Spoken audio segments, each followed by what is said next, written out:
Welcome, everybody, to Geek News Reviews and Opinions. I believe you mean welcome to Jurassic World. Welcome to Jurassic World. Yeah, there's your obligatory reference to the original. No, we haven't even begun the obligatory I just said the just jokes. yet. All right, we haven't even made the comment about the blood-sucking lawyer. So, we've got plenty to go here. Well, when you gotta go, you gotta go. So, welcome to Geek News Group Reviews. Tonight we are actually going to be tackling Jurassic World.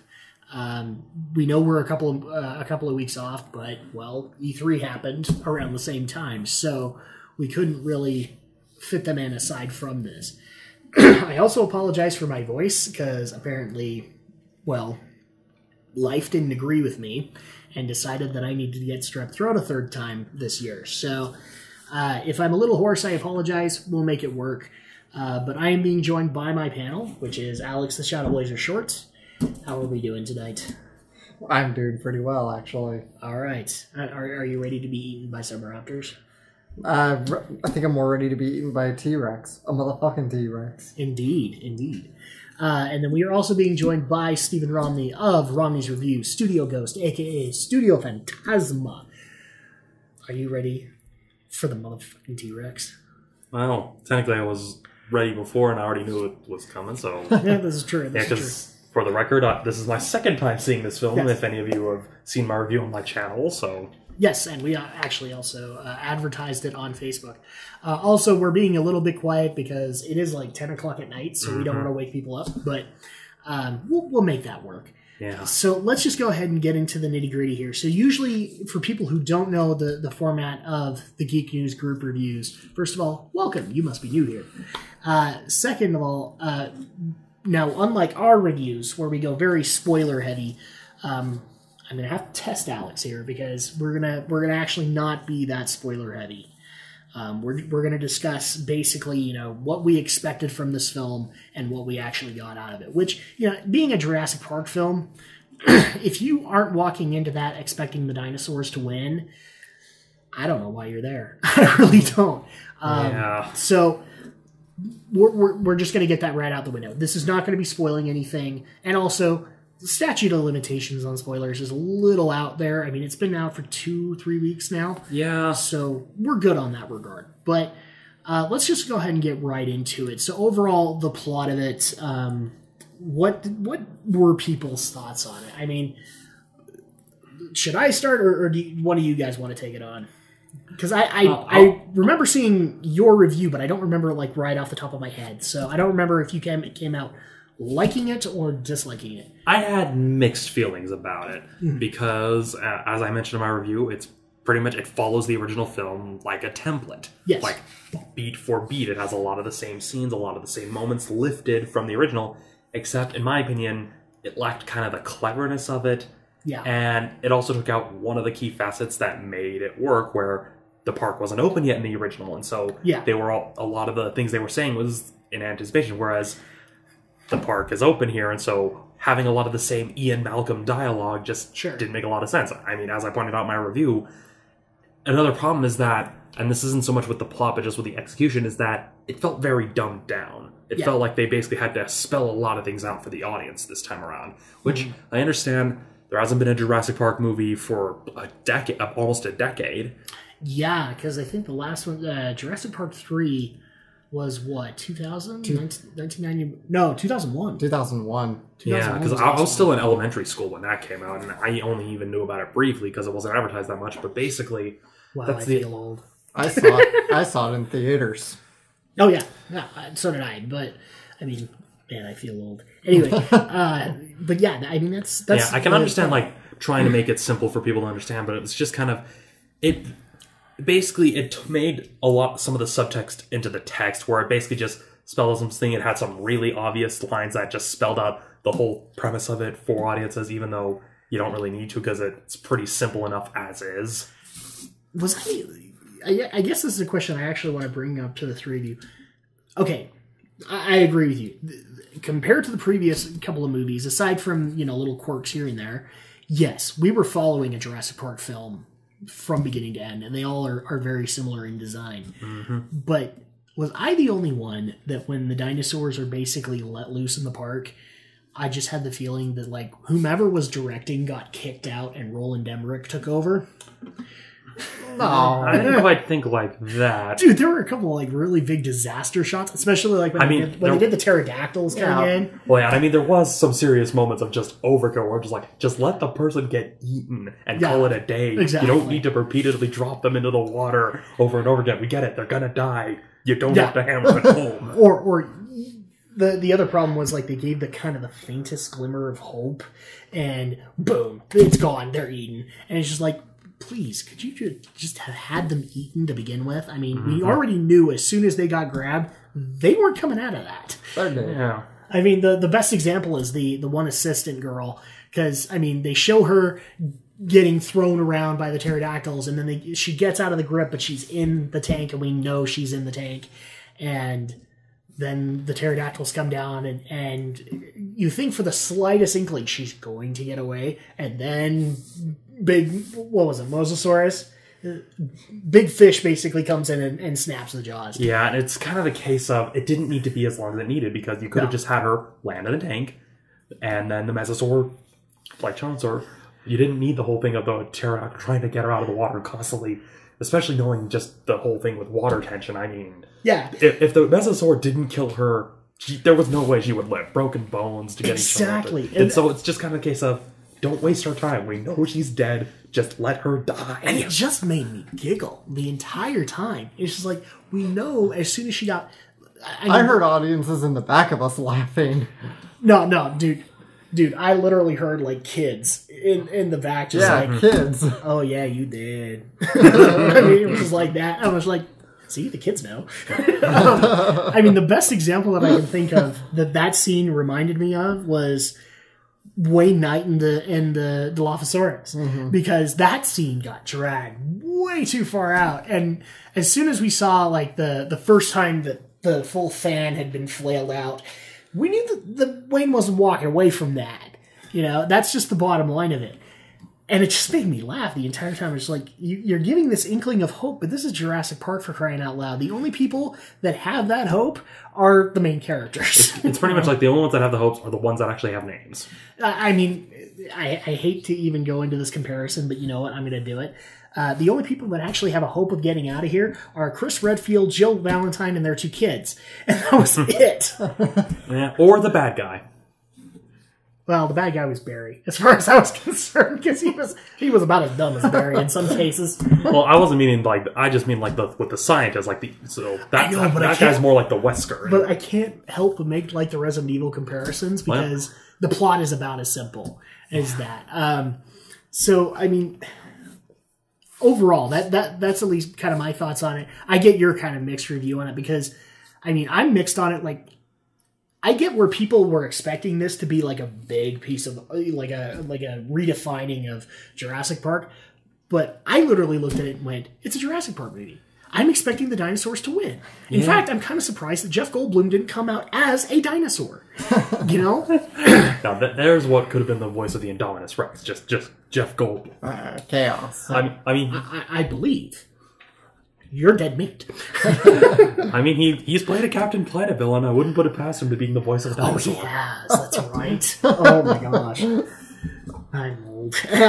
So, Alex, your thoughts overall on the film. I mean, were you expecting more than what you got out of it? Because I didn't know what to expect. I mean, from the time this movie was announced, back when it was still under the moniker of Jurassic Park 5, because 4. Yeah, 4. Sorry. I'm skipping ahead already. Jeez. Don't worry, it's coming. Jurassic Park 4, you know, as someone who frequents IMDb as much as I do and looks at Steven Spielberg's filmography as much as I do, yeah, that's one's always been stuck in that development hell for like a good decade, and I didn't know what to expect out of this, but ultimately, dinosaurs, chaos, dinosaurs run amok, fine. I got what I think I wanted out of it. What I was actually kind of surprised about is some of the plot elements from the previous films that people just hated. Like, for example, talking raptors. I remember so many people just letting loose on that concept. Like, nobody liked that idea. I liked it when I walked into the theater because I'm like, that's a greater danger. Yeah, but they brought the talking raptors back. I was kind of surprised. They did that in the first movie to an extent. The raptors communicated with each other. You could tell that they're highly intelligent creatures. No, but I'm talking like actually using the 3 sound effects. Mm-hmm. Like the cool, and I was just like, really? We're using the assets that nobody liked? Yeah. Really? I mean, at the very least, we didn't have Chris Pratt with the whole voice box whistle. Oh, yeah, that would have been horrible. Or the actually English-talking raptor going, oh... Or I mean, the other joke that I could probably make there is we didn't have, like, the little boy. We find out that apparently he has a gymnastics career, and he flip kicks the raptor, because that was jumping the shark. In fairness, at least they set it up in the beginning of Lost World, so it's not, like, completely out of left field. I'm not saying it's great, but at least it's set up. I disagree. I think it was still out of left field, because I'm like, are you kidding me?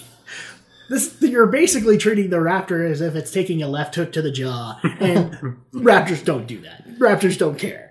Yeah. So, with those said, like, let's actually get into the performances. Given it's the best way to look at this, guys, it's Jurassic Park. It's a disaster film. So at that point, I wasn't expecting Oscar-winning roles from these guys, but Chris Pratt. He is really starting to define himself as an actor to me. Yeah. Especially given since I haven't seen things like Parks and Rec that he's done. My first run-in with Chris Pratt was Guardians.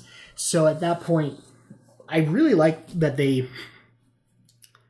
Okay, I both liked his character and I laughed at his character. And here's the reason why. Because he's basically the hunter from Jurassic Park 1.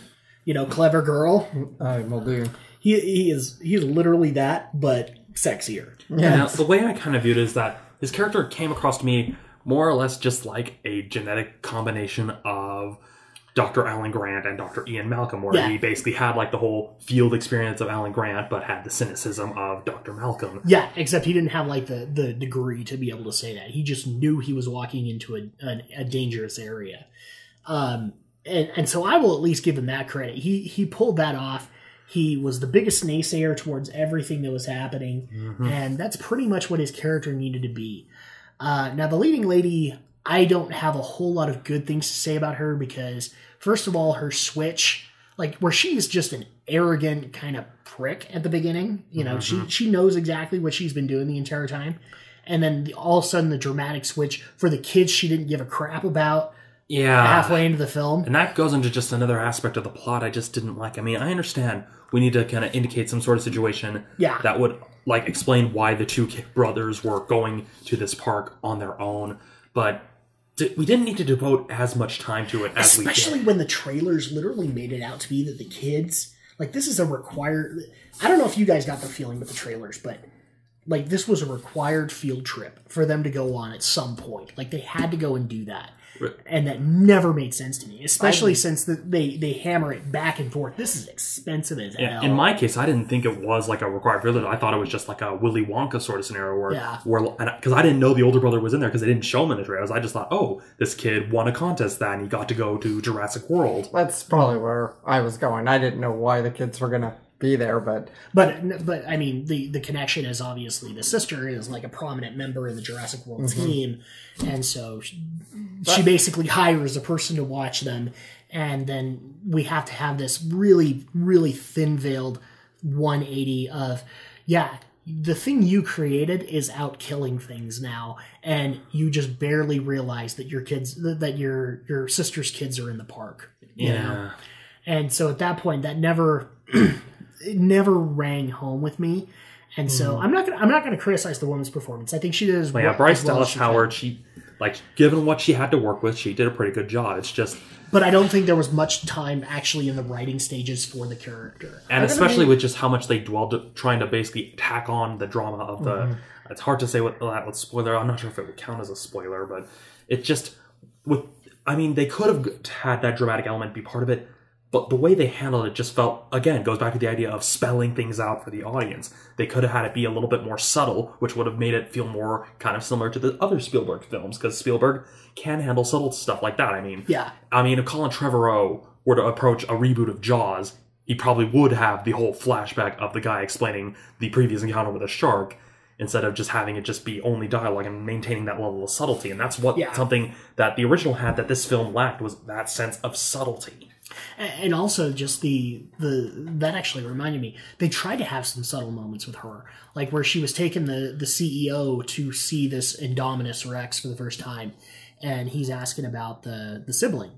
I thought we had siblings, and she's like, yeah, we did. And then, he's like, well, where's the other sibling? She ate it. And at that point, they had her kind of have that arrogant look, but at the same time, that's intimidating. Mm-hmm. And it just felt like whiplash watching her. And so that's I'm not going to fault the actors for it. I think she did as well as she could with it. I just don't think this character got that much writer's attention. Yeah. And that's kind of the problem that I have with a lot of the other characters in Jurassic World. The assistant to Chris Pratt, I don't think there was a whole lot given to him. And unfortunately, Vincent D'Onofrio's character, not a whole lot set to him either. He's a cartoon character, basically. He's basically... He is the Captain Planet villain. I hated to go there, but you're right. He's the Captain Planet villain because we need to use these raptors for military applications.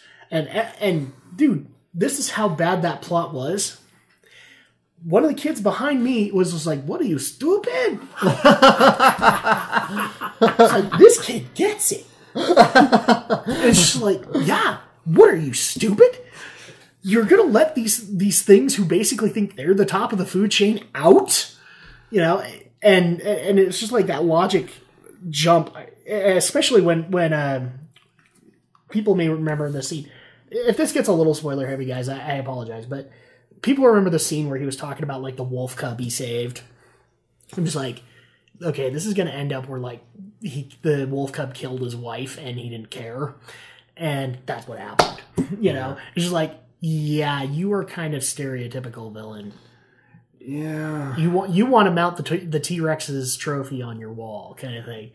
And I laughed at it. I was like, dude, even Tony Stark has more insight than you at this point, and he had a killer death bot. Yeah, and the interpretation I got from that with the character is that, I don't know, the way I kind of saw it is that, well, maybe he's like a salesman, and that maybe he didn't actually save the wolf puppet. That's just one of the stories he likes to tell. Yeah, something like that, because it was hammy as crap, that story. Then again, that Vincent D'Onofrio is known for being kind of hammy. And I don't mind that from him. He can pull it off. And by the way, so we actually brought this up, but man, holy crap, the crime drama reunion here. Yeah. There were so many characters from crime dramas. It blew my mind. We had people from Law and Order, whatever division you want to go in there. Mm-hmm. You had people from NCIS. I swear I saw a CSI actor there. And also 2 people from Brooklyn 99. And I'm just like, dude, holy crap, crime drama people. Yeah. Your character's in the streets of New York, and here you are in a dinosaur park. Do you really think you're going to walk away from this? And most of them didn't. So, yeah, like, I stand by there that maybe that's the purgatory for all those characters, that they were killed in the line of duty, and they're now stuck in a park that's filled with dinosaurs. It's almost one of those things where I would love to ask the actors, did you just look at the Jurassic World script and realize that your character was going to die, but hey, it's a fresh change of pace? Yeah, pretty much. We're in a Spielberg movie. I know he's producer, but still, we're in a Spielberg movie. Exactly. Yeah. It's Amblin Entertainment. Nobody cares. But yeah, as much as I want, I want to rip this movie a new one. I really do. But I basically had an expectation. And I walked in and I was satisfied from it. I got to see dinosaurs win. Yeah, and that kind of was the case, Mike, is I had pretty low expectations going in. And when I first saw it the first time, I was initially pretty satisfied, but it wasn't until I actually started thinking about the film later, doing my write-up, where I'm just like, I started realizing a lot of the problems with it. Especially I'm just going to call this out here. The whole genetics concept, that genetics is the superior thing and it makes the cooler monster. It gives them more teeth. Uh-huh. I'm just like, dude, we already had in movie 1 genetics go horribly awry. Mm-hmm. And it's just like, B.D. Wong, I love you dearly, but you're a mad scientist at this point. Yeah. Because at that point, because he was even admitting, like, he gave, what was it, here's the thing with this Indominus Rex. First of all, the trailers kind of lied. It isn't as big as they kind of made it out to be, but it's basically, I can't look for a better comparison. It's a serial killer of dinosaurs. It really is. It's the Charlie Manson of dinosaurs. It's the Smiler with the claws. Pretty much. And so at that point, there was so much emphasis on its genes that we find out, oh, wait, this thing has some unique features that nobody would have okayed if they actually read into the plan. And we find this out because of the CEO. The CEO is like, yeah, I did write that note about making it bigger and cooler and have more teeth. And then he's just like, how was it able to mask itself from thermal detection? Well, we put in the genes of this, and this is a very startling predator. And this is like how B.D. Wong's conversation is going. Well, but it also did this. It also camouflaged. Well, we used the genes. It's just like, seriously, how can we not call him Dr. Frankenstein at this point? Doing this job. This kind of raises the whole... There's kind of the whole overlying issue is, why does this park exist exactly? Have we not learned? Have we not learned from... not one, but three other incidents? You had the the unfinished Park of Isla Sonar. That went horribly wrong. Well, no, actually, this actually is what my question is that the first film is set on Isla Nublar. And then the second film was on Isla Sorna. And somehow they managed to retake Isla Nublar. Well, 3 was Sorna. So, yeah, that was another question that I had. Was, it's like, plus the T-Rex that went loose in San Diego. Really, how did the U.S. government or not ask Costa Rica, can we please just nuke this island out of existence? Dude, that's actually how I thought this was going to end. Which, by the way, it was going to be Raccoon City all over again. Which, by the way, is actually how the book ends. They napalm the island. The original Jurassic Park novel. Welcome to Drac comparing Jurassic Park to Resident Evil. It's going to happen. Well, next time on Drac and Shadow Let's Plays, Dino Crisis. Dino Crisis. We might have to. Because, at that point, that's exactly what I thought. I thought at the end of this, we're going to have a nuclear missile aimed at Isla Nublar, and they're just done with this whole situation. And it just blew my mind. And I had the exact same question you did. This is Isla Nublar. How did they take it back? Especially since they hinted that the T-Rex that we kept on referencing was the T-Rex. The T-Rex that took over the island. And it's like, wait, he was untamed. How did you tame him? Yeah, so far, the only thing I could dig up when I actually researched all the wikis is that the events of the old park took place on the northern part of the island, and so they simply set up on the south part of the island. But that still doesn't answer the question, how did they handle the T-Rex?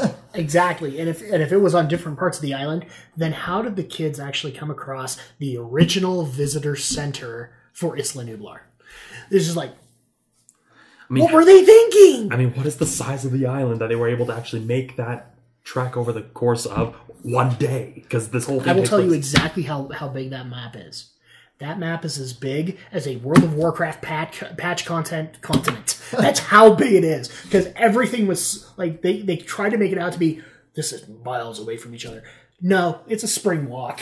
Yeah. It's like, really? Yeah. It's been quite a while since I read the Jurassic Park novel, and I'm sure that the exact square mileage is spelled out in the book. I honestly don't remember. Oh, it's I know it's spelled out in the Jurassic Park wiki, but this island can't be that big. It's supposed to be it can't be bigger than than the actual size of Costa Rica. Dude, the way that they make, if you even go back to we're going to get into the whole reimagining concept when we get there, but when you go back to the first film, where this is the real comparison that we have, you almost think that it is the size of South America itself. It really, they paint it out to be that they have so much lush landscape.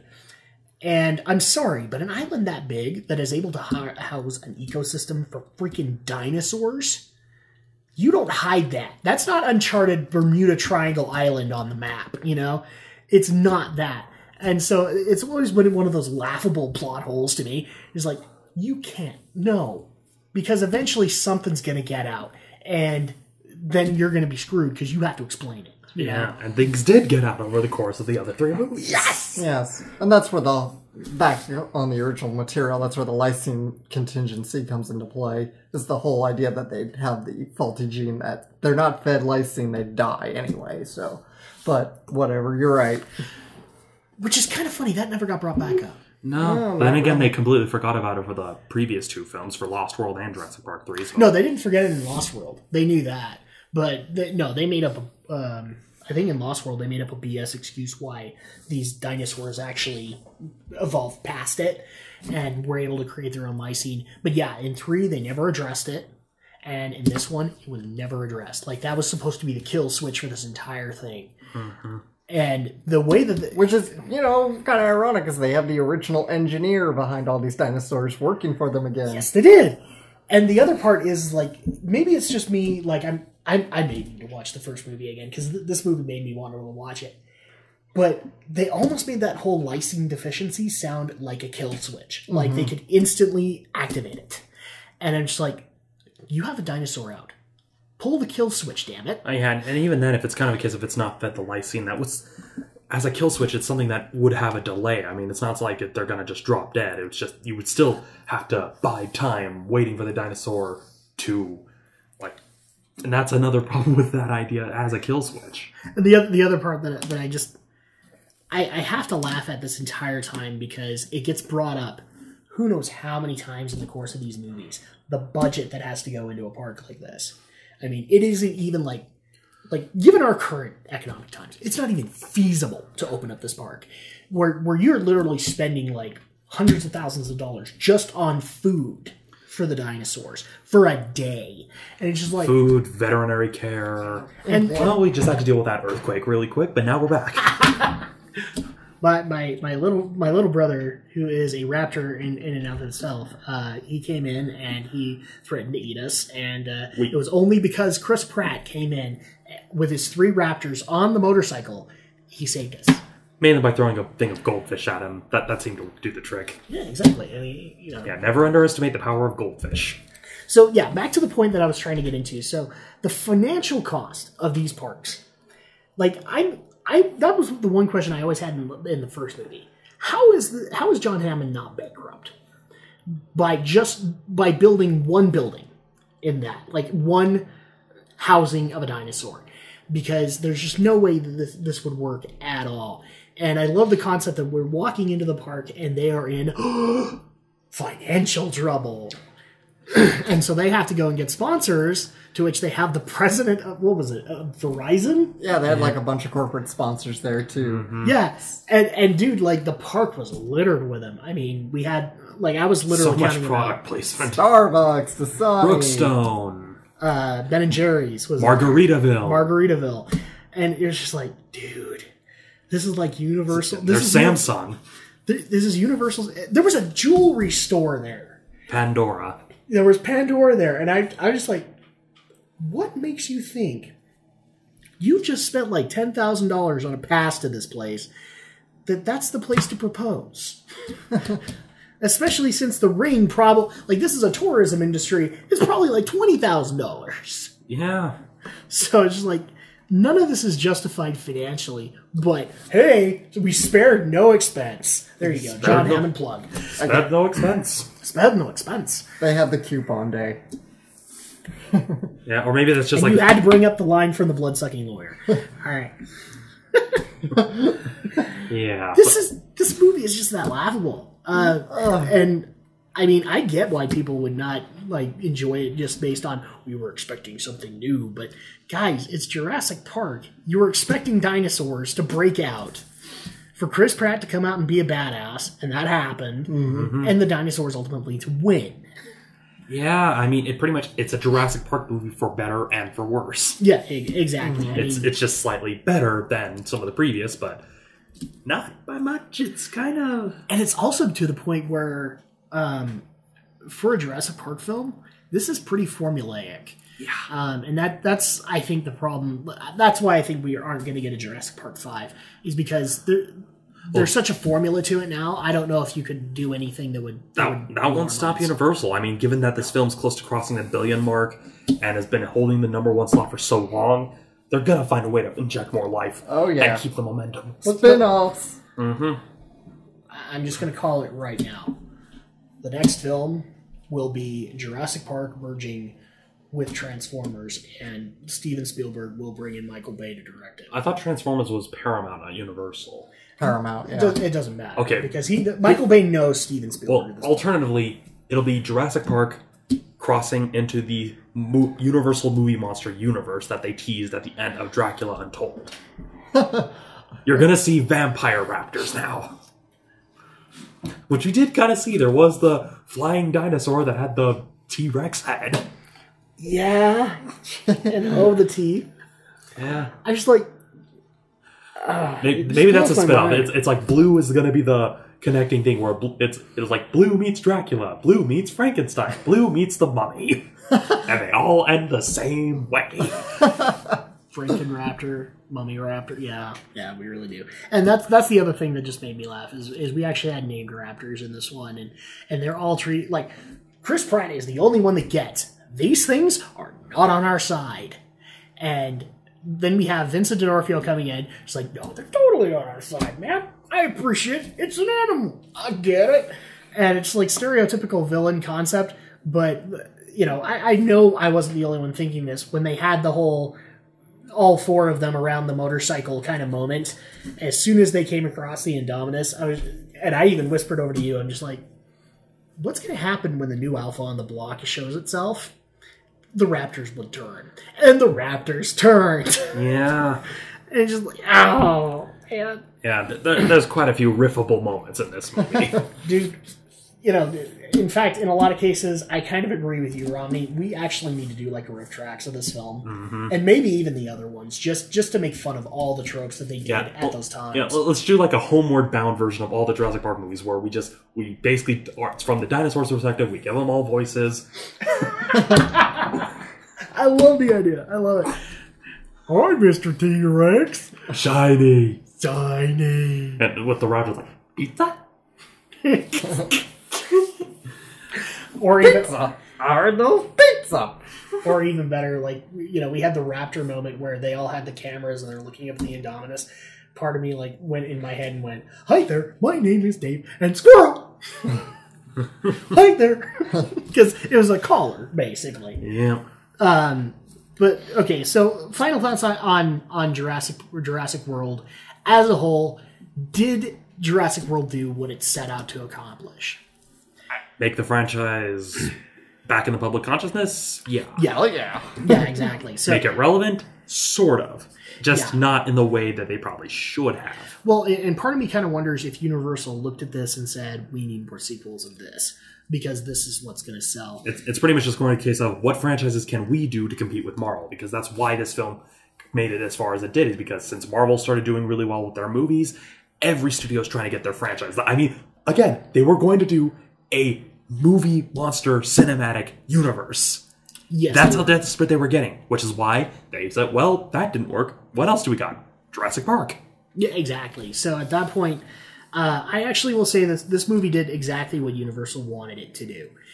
They wanted to bring dinosaurs back into the perspective. They wanted to have cool CG, and they got that. Mm-hmm. You also have a compelling character. Now you don't have to go back to Sam Neill, and you don't have to go back to Jeff Goldblum, who are probably way more in budget than they can afford. You can go and get Chris Pratt, and Chris Pratt will probably go back to another project. I don't think he has a problem with it, especially if he gets to have the the smarmy one-liners. He's not going to do that. So I will actually say this film accomplished what it needed to. Whether or not it funds a sequel, I don't know. I don't know the actual numbers of it, but I know that it's done fairly well. It's more than fairly well. This is done really well. Has it shattered records? Oh yeah, it's like I think it's like currently at like number 5 of top highest grossing films of all time at this point. Yeah, so it hasn't broken any of the Cameron films yet. Not yet. I mean, I think it got past like one of the Harry Potter films and got pretty close to Avengers. I know it overtook Frozen. It overtook Deathly Hallows Part 2, you're right, about the Harry Potter. Yeah, but this movie's doing very well financially. Yeah, so And even if it's like, oh, it doesn't warrant a sequel, they're going to make a sequel. Universal, they see the blood in the water. If it's not going to be Jurassic Park, what's going to stop them from touching Jaws? They're probably going to do Jaws. Even though we already had a million Jaws. Or it'll probably be a case where they'll combine the two. I'm going to go one step further and say there is a Jaws already in the works. Mm. Right? I don't think it is that they're going to make it. I think they're making it right now. Oh. Because basically anything Steven Spielberg has touched is basically sequel-esque property. Mm-hmm. So at that point, I think we will probably see a sequel in the long run. But to me, they're always going to be the exact same enjoyable experience. It's dinosaurs taking over the park, and I get to laugh at everybody in the movie for not learning one damn thing about this whole project. Because that's what I'm doing. Yeah, and as I mentioned in my review, to someone who's probably never seen the original films, this is probably pretty mind-blowing. Yeah, exactly. And that's actually... So one other quick tangent I want to go into. So the trailers... I even mentioned this to Romney and to Alex. The way the trailers kind of made this out is like it was a reimagining, not a reboot, but a reimagining of Jurassic Park. And so I literally kind of looked at it and went, okay, so this is kind of like a what-if story if the park had actually launched. And I was kind of floored when I saw actual connections to the original 3 movies. And I'm like, yeah, this isn't a reimagining. This is a freaking sequel right here. And I'm not saying that's a bad thing. I like the fact that they had the idea that the park actually did go live.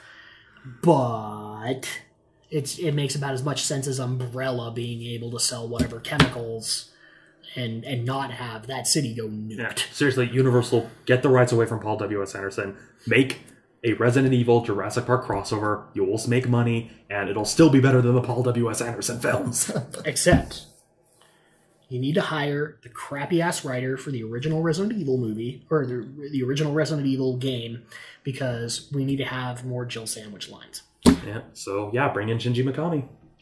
Exactly. So, final thoughts on this one, and like final review score that we would give on this, and also like as far as like for people who are going to go see this, because this is going to happen, it's a summer hit. How much money would you actually recommend that people spend to go see Jurassic World? Well, I didn't give a price in my initial review, but I'd say no more than $8 or so per person. Yeah. This is probably like a prime time kind of thing. You could get away with like a Friday night taking the family to it. Just keep in mind your kids might be a little sensitive to the fact that everybody's getting eaten. Yeah, I mean... well, the kids behind us had no problem. But no, they did not. No. They saw through the plot, man. They saw through the plot, and let's face it, society's kind of become pretty desensitized at this point. I literally listened to some of the comments that they were saying, and I'm like, this is reviewers of the next generation. This is what they are. Because they already know, the crap that's going on in this film, and nobody had to teach them. But yeah, I would probably be in the same camp. I don't know if I would pay extra for the IMAX experience or for 3D or anything like that. Yeah, and as someone who saw it in 3D, the difference is negligible. There's not enough CG to justify Not enough CG, not enough of the effects. I mean, there were some that worked in 3D, but not by much. And we just got a message. Yeah, we just got... So people might notice we don't have Aldo here. Unfortunately, we've had kind of miscommunications the entire day. And, yeah. So... I think he's probably not going to be able to make it. So we will get him in on the next one, I promise. He's not missing intentionally or anything like that. It's just we had some miscommunications. Yeah, work stuff, life stuff.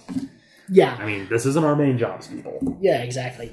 Alex, what would be your final thoughts on Jurassic World, and how much would you pay for it? All right. Is this a fun popcorn movie? Absolutely it is. Don't expect anything new or mind-blowing out of it, but I think you'll have a little bit of fun, even if you're a longtime Jurassic Park fan. I know I loved the first movie to death growing up. I read the book. I found the book really good and interesting. And I'd say, sure, go see this movie. See it at a matinee. I wouldn't spring for 3D. I don't see a point. And I also want to say, I want the composer for this film to be on all the Star Wars spin-offs, because he had the most John Williams sounding score out of anybody I've ever heard before. I just thought it was the John Williams score. I really did. Yeah. I did not notice a difference between the two. And they used plenty of John Williams music from the original film. That's great, and I love that, too. And it's at least nice to see a film that's actually part of a franchise pay attention to that sort of thing, because we've seen a lot of adaptations and reboots and stuff like that of known franchises that never put in the music, because the music is such as much part of it. That's like having a Power Rangers film without the Power Rangers theme, or Superman without the Superman film or the Superman theme. Yeah, it just doesn't make any sense. So pretty much, guys, as a summer hit goes, go see this movie. You will be impressed by it. Just don't expect high art. Don't. I mean, expect cheese of the highest caliber, man. Because, I mean, in a lot of cases, to me, considering it's a Chris Pratt movie, this is Guardians of the Galaxy, but with frickin' dinosaurs. That's what it was. You know, the little kids were Rocket Raccoon and Groot, and and then they eventually had, what's the word? We had the main female lead as Gamora at some point. It just happened. Yeah. But yeah, overall, go see it, guys. We appreciate it, but we appreciate it because it's silly. It's cheesy dinosaurs. Now, the next review that we're actually going to be taking on won't be for a while, because I don't think we're going to be taking on anything until, I want to say, Peanuts is the next one, which we actually saw a cool trailer for. Yeah, so it's going to be quite a while before another group review, unless we find something that that people want us to do, or if something comes up. I mean, we've got a few things not locked down, so at that point, I'm not saying that you're not going to get anything on the matter. We are going to have some Gaming with the Geeks stuff happening. Mm-hmm. But yeah, it may be a while, and actually we are in talks about getting a certain anime out the gate, and maybe it'll be Alex that misses that one, because, well, he's not a DBZ fan. So, sorry. Yeah. It's all right. It's all right. But in the meantime, also, and this is probably just going to be kind of branching off. So all three of us have seen Inside Out. Are there any thoughts that we want to put in here? That I know I've seen your review, and that's actually probably the first review I've seen you give a 5 out of 5. And it floored me, because that's exactly my thoughts on it. In fact, when we did our review earlier, I gave it a 10 out of 10, because I don't see how, even with its flaws, that film was perfect. Well, yeah, and a good chunk of it, at least based on my theory, because when I thought about it later, is that it really depends on kind of where you are at your life going into it, and that can affect what memories you have with a film. And as I mentioned on my Movie Pilot page, bouts of depression, they're not really pleasant, and so seeing that kind of film was kind of one of those films that it came out at the right time for me. And I'm gonna not go much further before this turns into a late night therapy session, which is not what people are wanting to watch. So seriously, tell us about your childhood, Romney. No, I'm kidding. Believe me. Do you have any thoughts that you want to add on Inside Out, and then we'll just tag it on to this group review? Yeah, Inside Out, I really loved it. It was fantastic. It's just nice. That's the film to take the kids to. Definitely. Yeah. It's a great family film, and it's really a great little coming-of-age story out of Disney, and I don't think we've seen a Disney Pixar movie do a coming-of-age story in at least quite a while. Yeah, at least one that actually had some actual substance that didn't contradict itself with some of its own plot elements, because there's only been one Pixar film that I've ever been disappointed in, and that was Brave. And Brave tried to be that coming-of-age story, but not so much. Failed at it so bad. Whereas here, I think it's because it has the stuff that Pixar knows how to do well, where it's basically appealing to emotions of the characters and keeping it fairly grounded and simple. Because it's the same case with The Incredibles. While it's a high concept idea, the core of the story is very simple and very easy to relate to. Yeah, exactly. The comparison that I made was Inside Out is basically another version of Big Hero 6 to me, because it's tackling material that nobody wants to tackle, and it tackled it well. It tackled it with a good amount of subtlety, as well as being able to tell the big messages it needed to tell. Mm-hmm.